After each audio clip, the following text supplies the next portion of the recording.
Mi nombre es Dan Benjem, soy un hombre común, no tengo ninguna credencial, por así decirlo, ni en el ámbito educativo, ni títulos de abogacía, tampoco soy ningún tipo de gurú financiero, no tengo ninguna licencia, pero solía ser un trabajador privado en la industria automotriz en Michigan, y en un momento de 1997, a finales del 97, un caballero se acercó y desafió la naturaleza misma de lo que estaba haciendo el sistema bancario.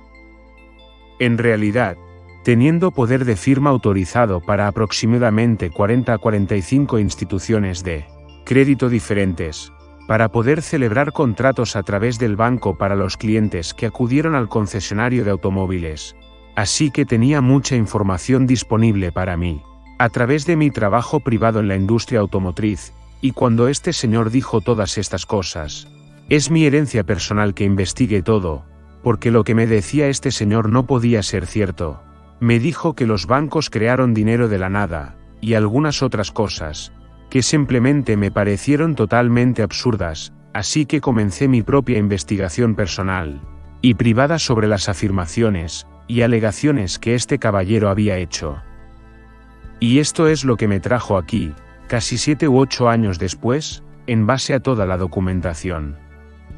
Tengo una biblioteca completa en casa de trampas, muchas interpretaciones erróneas, incluso el Código de los Estados Unidos, que es donde afirman que está la ley. Si realmente analizas el sitio web de la imprenta del gobierno de los códigos de los Estados Unidos, el Código de los Estados es solo lo que ellos llaman evidencia prima facie y es como, a primera vista, por ejemplo, para el profano que está viajando por la carretera y necesita un automóvil nuevo.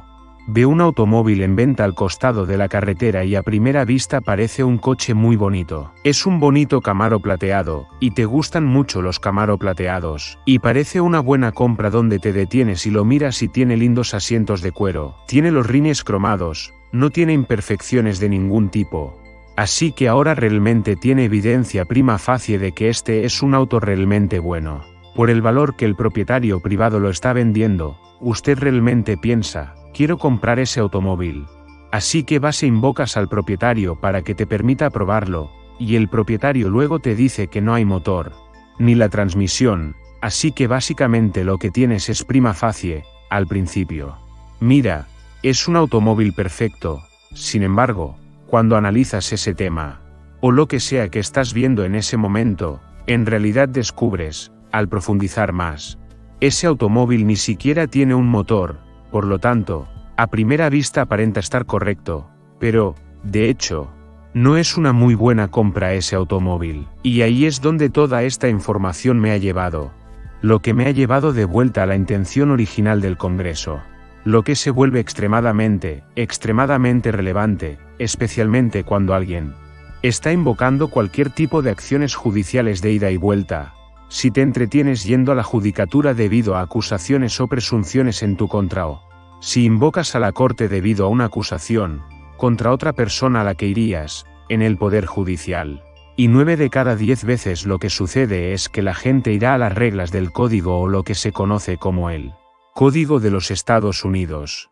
Hablando específicamente de asuntos federales, aquí los asuntos estatales obviamente van a estar bajo el código estatal, pero nuevamente bajo los códigos de los Estados Unidos. Si uno simplemente hace una búsqueda en la oficina de impresión del gobierno, encontrará una página que se llama el Código de los Estados Unidos. En otras palabras, ¿de qué se trata el Código de los Estados Unidos? Puede encontrar la información haciendo una sencilla búsqueda en Google con los términos United States Code About. Encontrará que dice que el Código de los Estados Unidos es la codificación por materia general y leyes permanentes de los Estados Unidos, basado en lo que está impreso en los estatutos en general. Bueno, ahí mismo, debería invocar la mente de alguien para volver a los estatutos en general, porque el Código de Estados Unidos es en realidad una codificación de lo que estaba escrito en los estatutos originales. Intención escrita absoluta del Congreso. En otras palabras, cada puntuación, cada sección, se elimina o se agrega o lo que sea, pero los estatutos en general sirven como la verdadera intención del Congreso. Ahora, antes de continuar en esto, realmente necesito para tener una comprensión clara por parte del Poder Judicial. Hace poco me llamó la atención que un nuevo libro ha sido publicado y escrito por el expresidente del Tribunal Supremo que se encuentra jubilado en Arizona. En realidad, es el juez que escribió la decisión Miranda versus Arizona. Su nuevo libro se llama Abogados y jueces en colusión. Hace una disertación sobre cuando comenzó a practicar por primera vez a mediados de los años 50, cómo los casos judiciales se basaban en la ley, pero a medida que avanzaba en su poder judicial, las cosas cambiaron, y ahora eran opiniones de jueces y abogados, teorías y presunciones de jueces y todo eso, en total desprecio por la ley. La razón por la que se salieron con la suya fue porque las dos partes no mencionaron la ley, simplemente hablaron sobre sus teorías y presunciones, por lo que es muy relevante que entiendan, si no mencionan la ley, no puedo apelar a esa ley más tarde. Sin embargo, el Poder Judicial lleva al Poder Judicial sobre por qué y cómo este juez principal incluso haría tales afirmaciones. ¿Por qué diría que los abogados y los jueces están en connivencia? Y luego publicaría un libro sobre eso. Uno de los jueces más famosos por escribir Arizona versus Miranda. Se hizo evidente para mí cuando invoqué un poco de una ley llamada separación de poderes, doctrina que debe entenderse para que las personas puedan tener una comprensión clara de qué papel tienen los legisladores o el Congreso y qué papel tiene el Poder Judicial y que ambos tienen roles separados únicos en su propia naturaleza, pero tienen dos separados y no pueden interactuar entre sí. En otras palabras, la legislatura no puede juzgar casos y el Poder Judicial no puede redactar leyes que mucha gente tiene. No tienen objeciones cuando un juez emite una opinión.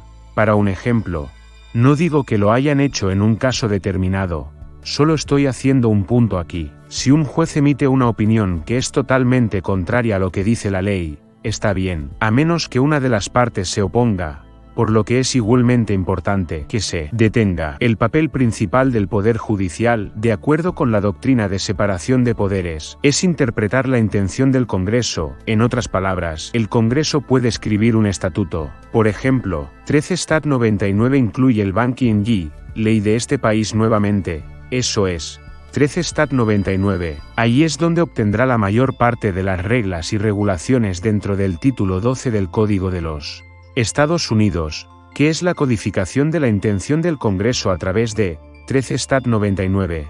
Para bancos y la banca ahora, la legislatura puede escribir todos estos estatutos, está bien. Eso es un hecho conocido porque son actos del Congreso y están publicados en el Registro Federal. Un juez tiene el deber fiduciario de interpretar esa intención del Congreso, nada más y nada menos. En otras palabras, que un juez no tiene autoridad para decir lo que cree que debería haber sido la ley o lo que cree que debería ser. El único poder que tiene el juez es para indicar cuál era la intención del Congreso, que eso es todo lo que puede hacer y es muy importante que la gente entienda ese mismo concepto, porque si un juez comienza a afirmar que va a hacer sus propias leyes en su propio tribunal, bueno, entonces obviamente eso trae una campana por contrato evitado o juicio evitado. Simplemente falta de jurisdicción, simple y llanamente, porque no tenía ninguna jurisdicción que estuviera debidamente dedicada por su deber fiduciario para interpretar la intención del Congreso. Ahora, es igualmente importante que la legislatura escriba una ley y esa ley se publique. Sin embargo, aún no se ha confirmado. Esto es para mí lo que hizo la belleza de nuestros fundadores, al establecer la separación de poderes. En las diferentes agencias dentro del gobierno, es el Congreso quien puede poner su intención en papel y publicarla en el Registro Federal, pero no es hasta que el Poder Judicial confirme que la intención es constitucional o inconstitucional que se vuelve efectiva para la mayoría del público en general. El Congreso escribe 13 Stat 99. Si alguien fuera a la Corte y presentara un problema o un tema con respecto a la intención del Congreso, entonces son los jueces los que tienen el deber de mirar esa intención del Congreso y asegurarse de que esté en línea con la Constitución, que es su deber y obligación. Tienen el deber de esa Constitución, el deber de asegurarse que sea constitucionalmente sólida o no, y cuando terminen de tomar una decisión, Esa decisión en realidad confirma el estatuto, por lo que es de donde proviene el Código de los Estados Unidos. Sin embargo, hay ciertos problemas con él. El mayor problema es que la mayor parte de los estatutos en general no están disponibles fácilmente para el público en general. Puede encontrar ciertos estatutos en línea, pero para el que nos ocupa, tienes que ir a la biblioteca de Derecho. Luego tienes que saber lo que estás buscando, porque lo que estás buscando lo han convertido en un lío complicado. Esta parte es igual para España. Podéis comprobarlo buscando el texto original de la Ley de Ordenación Bancaria 31 de diciembre de 1946. Esto último es un apunte adicional al vídeo. Continuamos con la conferencia. Para acceder al texto completo, tendréis que acceder a una biblioteca de derecho y decir quiero saber de dónde vino el título 12. Le llevaría la mayor parte del día, incluso sabiendo lo que busca, para ir a la biblioteca de derecho y averiguar cuál es la intención del Congreso. Pero, volviendo al código, aquí, ¿cuál es el código?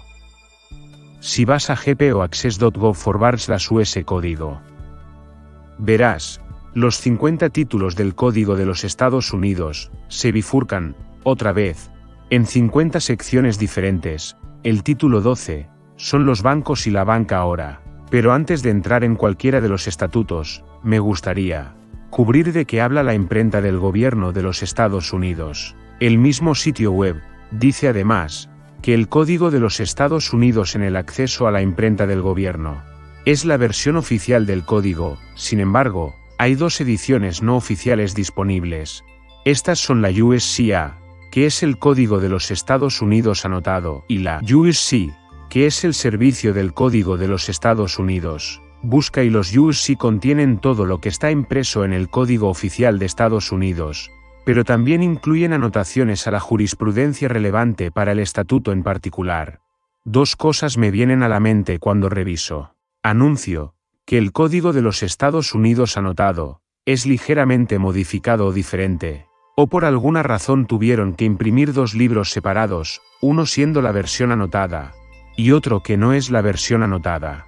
El interés particular caería en el Código de los Estados Unidos anotado, porque habla de que las versiones anotadas tienen anotaciones a la jurisprudencia relevantes, no para el código, sino, nuevamente para ese estatuto. Sin embargo, para el profano, no puede conectarse en línea y obtener el Código de los Estados Unidos anotado. Una vez más, tiene que visitar su biblioteca legal local, saber lo que está haciendo, saber lo que está buscando, y luego averiguar cuál era la verdadera intención del Congreso, para luego obtener la jurisprudencia relevante para el estatuto, que, según tengo entendido, es conocido como un caso que contiene, no es solo un simple caso judicial, que lo sostiene. Hay toneladas de información, casos judiciales a los que va a buscar leyes. Encontré casos judiciales todo el tiempo. Sin embargo, lo que encontré es que los que están dentro de la versión anotada realmente no los verá en línea número 1, sino número 2. Esos casos judiciales resultan ser el estatuto de confirmación. Una confirmación del estatuto, como estaba diciendo antes. La legislatura escribe una ley, pero el Poder Judicial tiene que confirmar si es constitucional o no, y es solo en esta versión anotada que encontrará esos casos, que nuevamente es donde el profano tiene un acceso muy limitado, a menos que ellos entiendan cómo funciona la biblioteca de derecho, y así sucesivamente. Ahora, una cosa que realmente me parece ofensiva, cuando estaba haciendo esta investigación, dice aquí mismo, nota de los 50 títulos, solo 23 han sido promulgados en ley positiva. Estos títulos son 1, 3, 4, 5, 9, 10, 11, 13, 14, 17, 18, 23, 28, 31, 32, 35, 36, 37, 8, 9 salta a 44 y 46. Lo que me molesta del título 12 es bancos y banca y no está allí. En otras palabras, lo que dice la imprenta del gobierno es que el título 12 del Código de los Estados Unidos no ha sido promulgado en una ley positiva. ¿Qué es la ley positiva? Ley positiva de acuerdo con el United States Code. Cuando un título del código se convertía en ley positiva, el texto del título se convertía en evidencia legal de la ley. Los títulos que no han sido convertidos en derecho positivo son solo prueba prima facie de la ley. En el caso, los estatutos en general todavía rigen. Este es el sitio web para la Cámara de Representantes de los Estados Unidos. Pero, fui a su oficina oficial del Consejo de Revisión de la Ley, que es la codificación de la ley positiva. Dice que la codificación de la ley positiva es el proceso de preparación y promulgación de un título, a la vez una revisión y reformulación de las leyes generales y permanentes del Estados Unidos. Bueno, ahora tenemos una ley general y una ley permanente, porque dirían las dos. Quiero decir, pensé que la ley era ley. ¿Qué es una ley general? ¿Qué es una ley permanente? ¿Por qué tendrían que decir que hay dos tipos separados de leyes? Ahora uno es general para el público en general y uno es permanente para permanente. Lo que me vuelve loco, cuando dicen dos cosas diferentes como esa y tienes que ir y diseccionar más información. Pero aquí continúa diciendo que muchas de las leyes generales y permanentes que deben incorporarse al Código de los Estados Unidos son inconsistentes, redundantes y obsoletas. La Oficina del Consejo de Revisión de Leyes de la Cámara de Representantes se ha comprometido en un proyecto integral, continuo, autorizado por la ley, para revisar y codificar, para su promulgación en la ley positiva, cada título del código. En otras palabras, para hacer que eso sea realmente fácil para el profano, nótese el sarcasmo. El Congreso escribe un estatuto, y luego lo entregan, lo cual pasa al Consejo de Revisión de la Ley, es como ellos mismos lo llaman, Consejo de Revisión de la Ley, para reformularlo e interpretarlo, y luego ponerlo en el sitio web, bajo el Código de los Estados Unidos, y se considera que eso es lo que el tribunal debe interpretar. Sin embargo, justo en la última sección, aquí, me parece interesante donde dice, proyectos de ley de codificación de la ley positiva preparados por la Oficina de Revisión de la Ley, hasta que no cambie el significado o el efecto legal de una ley que se revisa y reformula. En otras palabras, lo que acabo de leer puede presarse simplemente, vaya a la ley porque de todos modos ahí es donde está la ley real y tengo una gran pieza aquí que yo investigué mucho tratando de descubrir exactamente cuál es la diferencia, o si el Poder Judicial realmente habló sobre este tema, un estatuto versus un código. Realmente espero que ustedes entiendan, porque estoy tratando de pasar por esto primero, para obtener una comprensión de la judicatura. Aquí mismo dice que el Código de los Estados Unidos no es una ley positiva, y debe leer algo de lo que no es, porque algo de esto es algo de lo que no es, solo prima facie. Nuevamente, esto pasa por 1 U.S.C. capítulo 3 sección 204, de los cuales habla el Código de los Estados Unidos. En otras palabras, ¿qué es el Código de los Estados Unidos? He aquí, dice que el asunto expuesto, además del Código de Leyes de los Estados Unidos, vigentes en cada época, junto con el suplemento actual. Si alguno establece leyes prima facie de los Estados Unidos, esta es la palabra, prima facie. Nuevamente a primera vista, nuevamente es un automóvil plateado. Pero, aún no hemos visto el motor ni la transmisión general y permanente en su naturaleza y fuerza en el día del comienzo de la sesión siempre que, sin embargo, siempre que los títulos de dicho código hayan sido promulgados en derecho positivo, el texto del mismo será evidencia legal de las leyes.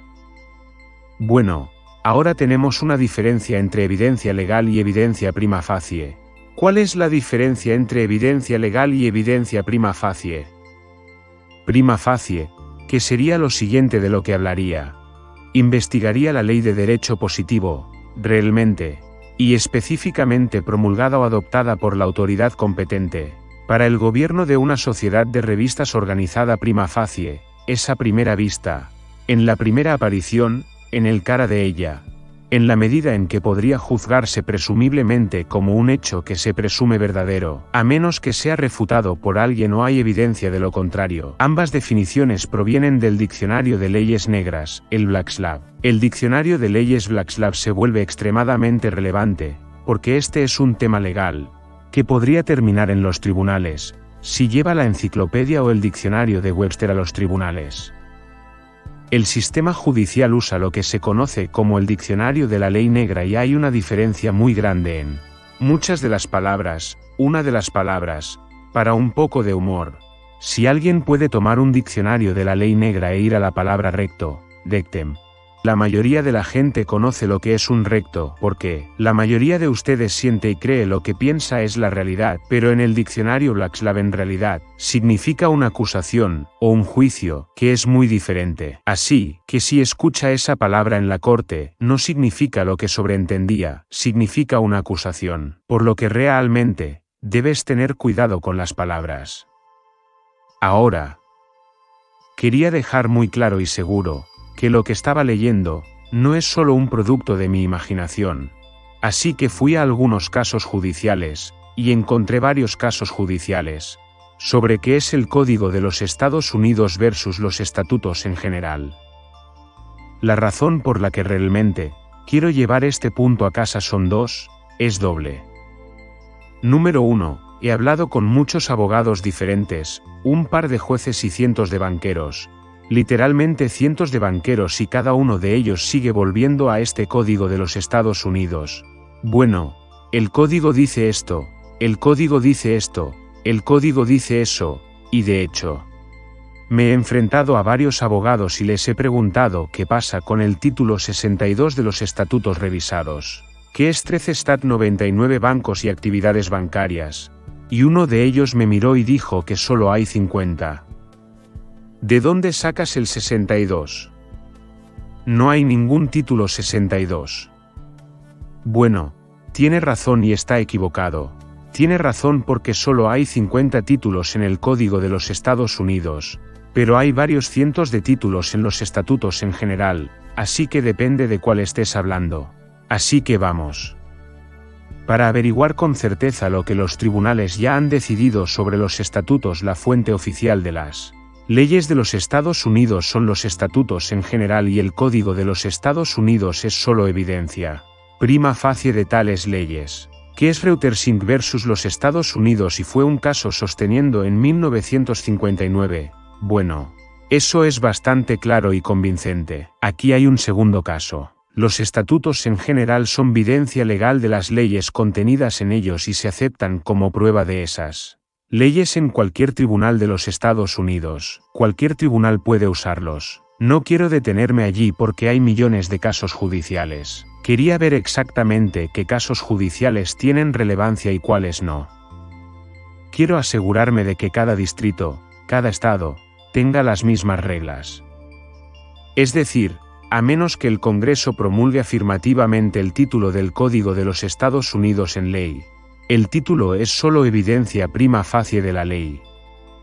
Preston versus Heckler, ese es un caso de 1984.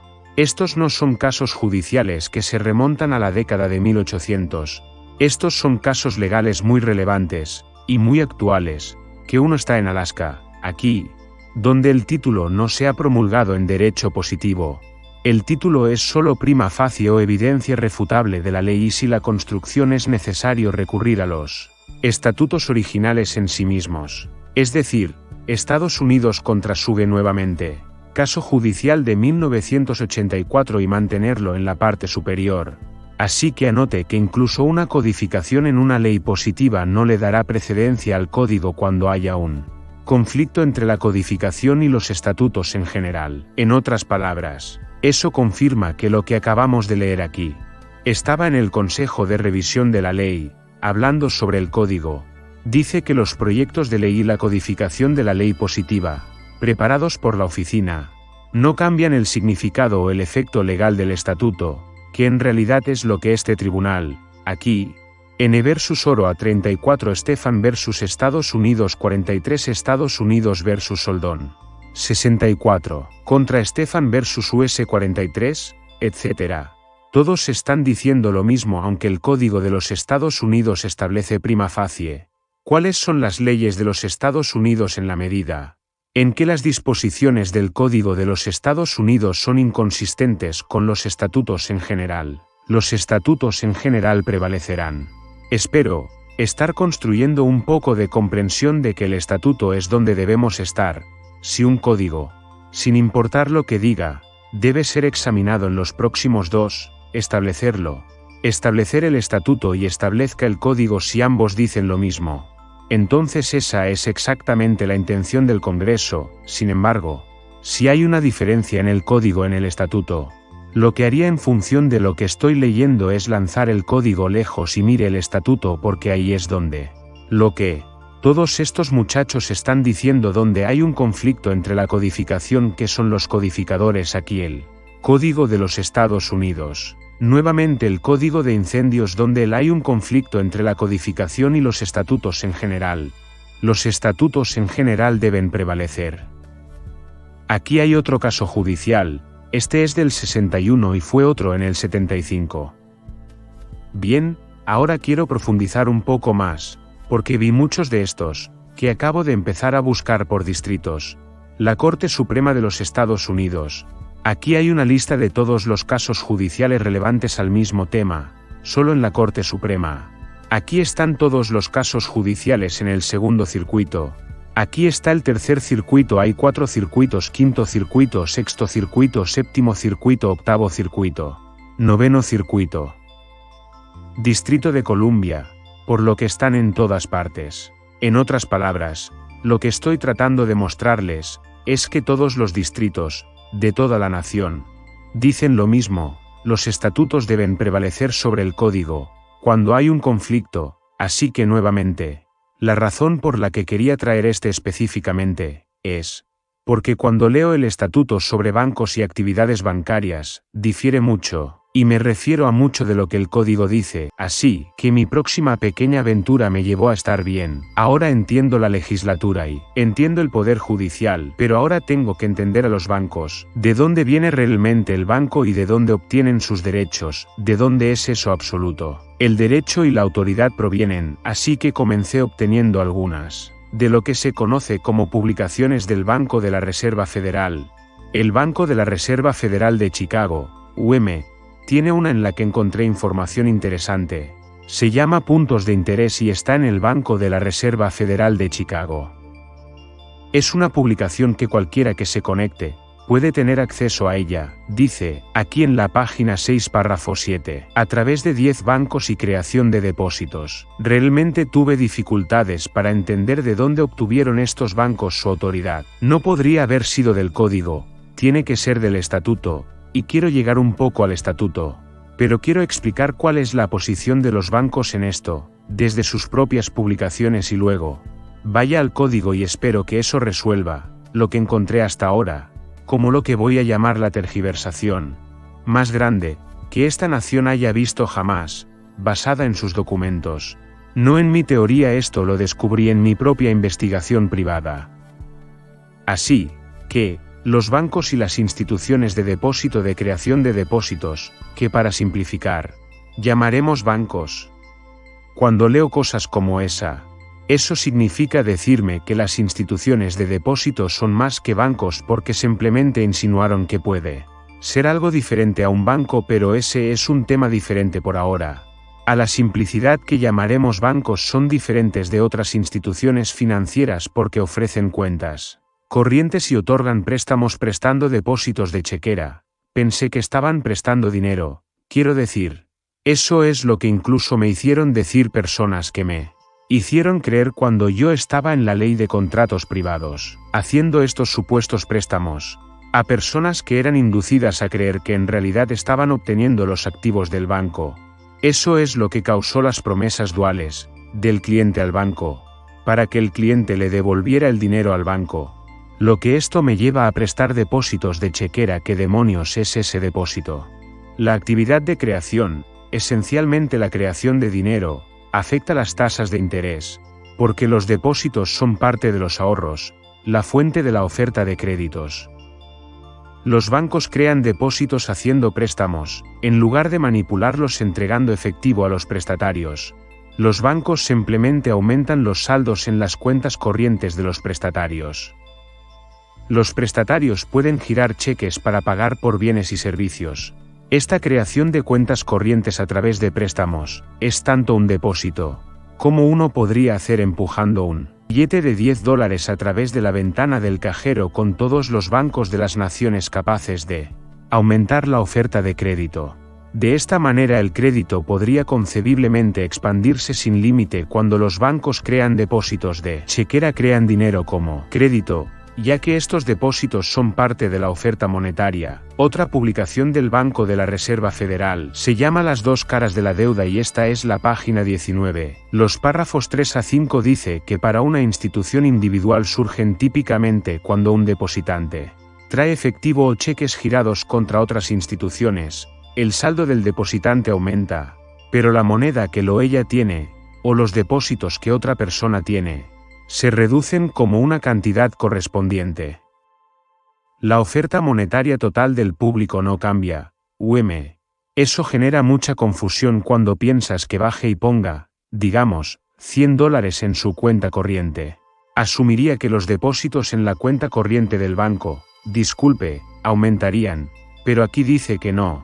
Pero el saldo de un depositante también aumenta cuando la institución depositaria extiende crédito, ya sea por otorgar un préstamo o comprar valores del depositante. No me di cuenta de que un banco estaba comprando valores del depositante, quiero decir, sé que los compran a los inversores, pero no me di cuenta de que estaban comprando valores de un cliente. De nuevo, obviamente, un contrato oral que la gente no conoce a cambio del pagaré o el valor. La institución de préstamo o de inversión acredita la cuenta del depositante o da un cheque que puede depositarse en otra institución, en este caso. Nadie más pierde un depósito total de efectivo en depósitos a la vista. Aumenta la oferta de dinero, se crea dinero nuevo por la expansión del crédito de las instituciones de depósito. Dichos fondos recién creados se suman a los fondos que todas las instituciones financieras proporcionan en sus operaciones como intermediarios entre los ahorradores y los usuarios de los ahorros definidos el banco como intermediario. Un intermediario es un tercero como un corredor o un distribuidor, está bien, pero depósitos individuales. Las instituciones históricas no pueden expandir el crédito y crear depósitos sin límite. Además, la mayoría de los depósitos que crean se transfieren pronto a otras instituciones. El depósito de cheques o moneda del cliente en un banco. Ahora, escuchamos muchas palabras allí, sobre débitos, créditos y activos y así sucesivamente. Así que realmente tenemos un malentendido. El conocimiento común pensaría, hey, puse mi dinero allí, tengo un activo, pero lo llaman créditos y débitos, por lo que otro que podría obtener es nuevamente de la Reserva Federal de Chicago, que en realidad se llama deuda pública y activo privado, y un número de página, que en realidad no veo referenciado por números de página, pero de todos modos, aquí arriba, en la esquina superior izquierda, la deuda de las páginas, es un activo y aquí, es donde mucha gente se confunde. Dice que todos sabemos qué es la deuda, cuando es nuestra, le debemos dinero a otra persona. Por otro lado, puede no ser tan fácil de entender que muchos de nuestros activos financieros son deudas de otra persona. Por ejemplo, con un consumidor, una cuenta de ahorros en un banco es un activo que pones 100 en la cuenta bancaria, es su activo. Sin embargo, para el banco es una deuda, por lo que en realidad sirve para dos cosas al mismo tiempo. Por lo que cuando dicen que tiene una deuda, bueno, hay una otra cara de que también se considera el activo de alguien, y ahí es donde un gran parte del concepto erróneo proviene de que el banco nos debe el dinero, por lo que va más allá. Dice en términos de la deuda nacional, cada dólar de la deuda del gobierno es el activo de otra persona, por lo que tendería a hacerme creer que esta deuda, de $7 billones, es la deuda del gobierno, pero es el activo de otra persona. Me gustaría saber de quién es ese activo, de quién son esos activos o, en este tema, si hay un supuesto préstamo. Dicen que hay una deuda allí, ¿de quién es el activo? La razón por la que lo menciono son varios más de estos casos judiciales, con respecto a lo que los bancos pueden y no pueden hacer, y de dónde provienen sus poderes fiduciarios. Voy a hablar sobre un caso en un tribunal, porque creo que es extremadamente relevante que las personas tengan una comprensión clara de quién es realmente el banco. Y esa es una de las grandes preguntas que necesito que me respondan. ¿Quién es el banco? Porque, con esa pregunta de quién es el banco, es donde todo yace. Quiero decir, ¿Quién va a explicar quién tiene derecho? ¿Quién va a explicar quién puede otorgar jurisdicción a la Corte? Porque la jurisdicción no puede estar allí automáticamente, las dos partes en la acción. En realidad otorgan jurisdicción a la Corte en base al tema. Es por eso que lo llaman jurisdicción de materia o jurisdicción impersonal. Por lo que este primer caso judicial, cuando encontré esto, me sorprendió absolutamente. Por lo que leí muy claramente dice, que las corporaciones bancarias nacionales son agencias o instrumentos del gobierno general, diseñadas para ayudar en la administración de una rama importante del servicio público y nuestra Constitución adecuada tiene los medios para ese fin. Lo que eso significa es que los bancos son en realidad una agencia o una extensión, un brazo del gobierno de los Estados Unidos. Si ahora tomas ese pensamiento de lo que dijo el juez, aquí atrás era Terent versus Bessemer Banco Nacional. Si tomas ese pensamiento, en realidad eres el que va a un banco, obteniendo un préstamo del banco, como una industria privada, está obteniendo ese préstamo de una extensión del gobierno de los Estados Unidos, en realidad va al gobierno a pedirle dinero, pero quería ir a la naturaleza, de por qué un juez lo haría.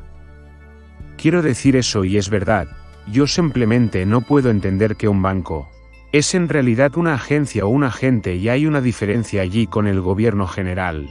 Quiero decir yo sé ser un agente para cualquier persona que quiera, siempre que haya un contrato allí, pero para que yo sea una agencia, en realidad tendría que estar dentro de su estatuto corporativo en algún lugar, está bien. Así que, la existencia misma de ellos, dice que son una agencia o un instrumento del gobierno general. Prueba dos cosas diferentes. En primer lugar, prueba que el gobierno tiene una agencia en la que se ocupan de la banca, y el número 2, en realidad dice que la banca obtuvo sus derechos del gobierno.